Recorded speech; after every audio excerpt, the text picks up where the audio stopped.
The company CEO, Mark Holliday, ringing the closing bell just moments ago alongside culinary partner Danielle Boulou, who is opening a new restaurant in one of SL Green's properties. Both Mark and Danielle join me now here on Post 9. Good to see you both. Good to see you, Mike. Mark, first talk about this new property we're talking about here and what it represents in terms of, I guess, a bet on Midtown Manhattan, commuters, everything. Right. So we've got several new properties to talk about. Okay. I'm going to talk about the one we announced this, today was One Vanderbilt, yes, and the incredible, reception that this city has made to this building. It's been incredible. It's about 99% leased. It's transformed East Midtown in a way that has been so good for business, so good for the public realm, and so good for showing that New York City is still here and back. Well, it's certainly here. It's back in some description. Your leasing looks good in this building, but in general, are we not concerned about, I mean, this is right across from Grand Central Terminal. There was some issues with our commuters going to be coming back and all the rest of it. How's the overall outlook here for office real estate in Manhattan? We've had a tremendous year. We've leased over 1 million square feet year to date. For the better buildings in New York that are fully repositioned and amenitized, we see high demand for those buildings. Work from home and remote work is something that is here and is something that every company has taken their own particular position with. But I think you saw Goldman and JP Morgan and others leading the way. And I'm sure other firms are going to follow. There's no substitute for being in the office and in a purpose-built environment. And we were over 50% last week, and we see that number increasing. So we're big believers in the workplace and New Yorkers' return to work. Yeah, companies are trying. They're getting some progress, I think, along that front. And Chef, talk about the new restaurant. You have obviously more than one new one, but in this building in particular, and where this fits into, I guess, the whole New York comeback this moment.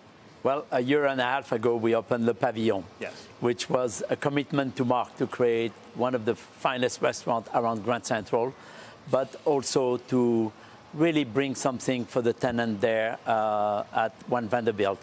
And a year and a half later, it has been an amazing success, and we can see the business back, really, in Midtown in a pretty steady way. So in terms of not just obviously a sort of a fine dining business lunch and business dinner type crowd, you're saying is back? Yes, business lunch seems to be a little bit more social than only business, but still, it's good, it's strong.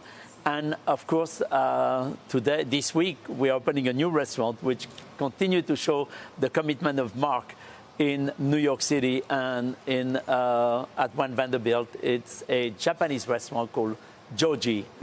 And Joji, of course, is a little smaller than the Pavillon. It's 10 seats only, plus a private room for 8 or 2 So it's a very exclusive and beautiful experience in omakase and Japanese sushi restaurants.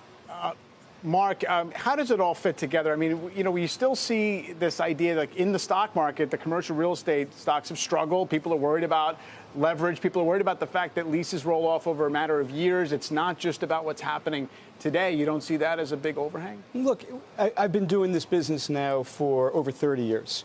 And I've been through these times where people have written off New York City and written off commercial real estate many times before, only for New York to come back bigger, better, stronger. And I truly believe it will again this time. There is such a good vibe in the city. There's no denying what you see out there in terms of the packed restaurants, people flooding back on commutation, and everybody enjoying great events like the U.S. Open yesterday. New York is so compelling and alluring for young people, for tourists that are coming back in. They're predicting 56 million tourists this year. That's really something that's evidence of a city that's got a great way to go and a great track record. I'm confident. And almost no apartment vacancies, basically. Exactly. The residential market is tight as a drum. In terms of consumers and their willingness to, I mean, obviously inflation has been everywhere. And in all sorts of food at home and restaurants, their willingness to spend on a higher end experience? Oh, yes. We see people want to indulge. People want to take care of each other, meaning business want to make sure they entertain their clients well. We see the booking already for corporate business, within the event that is very strong and coming stronger and stronger.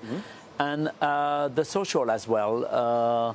It's very good. And I think there is so much more coming to New York. And as Mark was mentioning, youth believe in New York. And we see the young people wanting to come to New York and take part of the experience of learning, growing, and becoming maybe a better businessman or a better chef in New York City by working in a top restaurant.